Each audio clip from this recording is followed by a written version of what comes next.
దేశంలో బీజేపీ ప్రభుత్వం మత రాజకీయాలు చేస్తున్నది. ఇసోంటి మత రాజకీయాలు దేశానికి మంచిది కాదు. దేశంలో ఉన్న మంచి వాతావరణాన్ని జడగొడుతున్నది.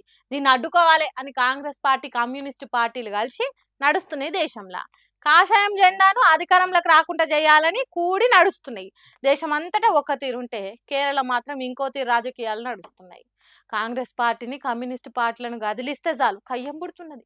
సరే గాని మన సీఎం రేవంత్ రెడ్డి సారు కేరళం రాష్ట్రం పోయి ప్రచారం చేస్తున్నాడు కదా. హాగో దాని మీద కేరళం రాష్ట్ర సీఎం పినరయి విజయను గట్టిగా అరుచుకున్నాడు. ఇద్దరు బిడ్డల తల్లి 10 మంది పిల్లల తల్లికి వివరం చెప్పినట్టే ఉన్నది తెలంగాణ సీఎం రేవంత్ రెడ్డి. కేరళం వచ్చి చెప్పిన ముచ్చట అన్నట్టే మాట్లాడిండు కేరళ సీఎం. తెలంగాణలో పేదల ఇండ్లను బుల్డోజర్లతోని గూలగొట్టిండ్రు. ఆ సొంటోలు 1% తక్కువ పేదరికం ఉన్న కేరళ రాష్ట్రానికి పాఠాలు చెప్తున్నారా? కూట్ల రాయి తీయలేనోడొచ్చి ఏట్ల రాయి తీస్తా అని ఫోజులు కొట్టిండట వెనకట.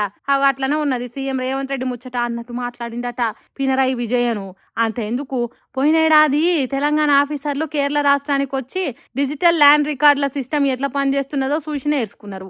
అదొకటే కాదు, జనానికి సర్కారు ఏ తిరగ మేలు చేయాలనో తెలవాలంటే మళ్ళా కేరళ రాష్ట్రానికి రండ్రి. ఇక్కడ సర్కారు కొలువులను ప్రతి ఏడాదికి తప్పకుండా ప్రభుత్వం ఏలు పెట్టకుండా క్యాలెండర్ ఇయర్ ప్రకటన వస్తుంది. మా తీరుగానే పరిపాలన చేస్తాం. తెలంగాణలో అని అధికారంలోకి వచ్చి 2 ఏళ్ళు దాటుతున్నా ఇంతవరకు క్యాలెండర్ తీసుకురాలేకపోయినరు. అసొంటి మీరు కేరళ వచ్చి మాకు పాఠాలు చెప్పినట్టు చేస్తారా? కేరళ రాష్ట్రంలో 1000 కోట్లు ఖర్చు చేసే బదులు ఆ పైసలను మీ సొంత రాష్ట్రానికి బాగు చేసుకునే దానికి వాడుకోండ్రి. అంతేగాని దేశంలో అన్ని రంగాలలో ఫస్ట్ ఉన్న కేరళకు వచ్చి అడ్డగోలుగా మాట్లాడుకుండ్రి. ప్రజల బతుకులను ఆగం చేసే మీరు ఆగమైన బతుకులను బాగు చేసే మాకు మస్తు తేడా ఉన్నది. హంస ముంగటికి పోయి కాకెక్కిరిచ్చినట్టు జయకు రేవంత్ రెడ్డి అన్నట్టు చెప్పిండట కేరళ సీఎం. మీరా మాకు చెప్పేది? రాష్ట్రానికి గాలికి వదిలిపెట్టి కేరళ రాష్ట్రానికి వచ్చి ప్రచారం చేస్తున్న మీరా మాకు చెప్పేది అన్నట్టు వాయిల్ బరిగెలతోని సురుకులు పెట్టినంత పని చేసిండట. పాపం రేవంత్ రెడ్డి సార్ ఎక్కడికి పోతే అక్కడ దెబ్బ పడిపోతున్నాడు. ఏందో ఏమో పోన్రి బా. వాడి వేడిగా జరిగిన క్యాతనపల్లి మున్సిపల్ ఎన్నికల పోరుల మొత్తానికి చైర్మన్ కుర్చీకి సంబంధించిన పోరు ఒడిచింది. మరి ఎవరు గెలుచుకుర్రు? మంత్రి వివేక్ వర్సెస్ బాల్క సుమన్ లెక్క జరిగిన ఈ యుద్ధంలా గెలుపు ఎవరు దక్కించుకుర్రు అంటే మొత్తానికి క్యాతనపల్లి చైర్మన్ కుర్చీ గులాబీ ఖాతాలో చేరిపోయింది కదా. ఎలక్షన్లు అప్పుడు జరిగిన రచ్చకు బాల్క సుమన్ జైలుకు కూడా పోయి వచ్చిండు. ఇంకో దిక్కు మంత్రి వివేక్ కూడా తగ్గఫ్ వార్ లెక్కనే ఈ క్యాతన్పల్లి చైర్మన్ కుర్చీని చాలా సీరియస్ గా ఒక ఛాలెంజ్ లెక్కనే తీసుకుండు.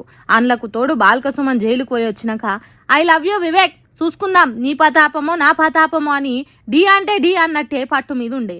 అదే పట్టుతోని కావచ్చు గులాబీ ఖాతాలు వేసుకుర్రు ఇంకో చైర్మన్ కుర్చీని. అయితే ఈ ఓటింగుకు బాల్క సుమన్ దగ్గరుండి మద్దతిస్తే కాంగ్రెస్ కౌన్సిలర్లు, మంత్రి వివేక్, ఎంపీ కూడా రాలేదు. ఎందుకు రాలేదో ఓటమిని ముందే పసిగట్టిర్రో మనకు తెలియదు కానీ బీఆర్ఎస్ నుంచి గొడిసెల సంధ్యారాణి చైర్మన్ కుర్చీలో కూర్చుంటే సిపిఐ నుంచి మిట్టపల్లి సరిత వైస్ చైర్మన్ కుర్చీలో కూర్చుంది. ఇక ఈ గెలుపుతోని గులాబీ దండు జోరు మామూలుగా లేదు. రచ్చ చేసుకుంటా సంబరాలు చేసుకుర్రు. ఈ దెబ్బ నుండే ఎట్లరా కోలుకునేది అనుకునే లోపే అటు ఇబ్రాహీంపట్నం మున్సిపాలిటీ చైర్మన్ పదవి కూడా బీఆర్ఎస్ ఖాతాలు వేసుకుంది.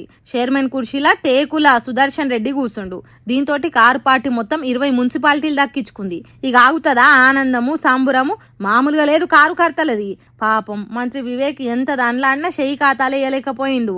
మరి తర్వాత ఇలా రియాక్షన్ ఎట్లుంటది, బీఆర్ఎస్ వాళ్ళ జోరు ఇంకే తీర్లుంటది అనేది రాను తెలుస్తుంది. ఇక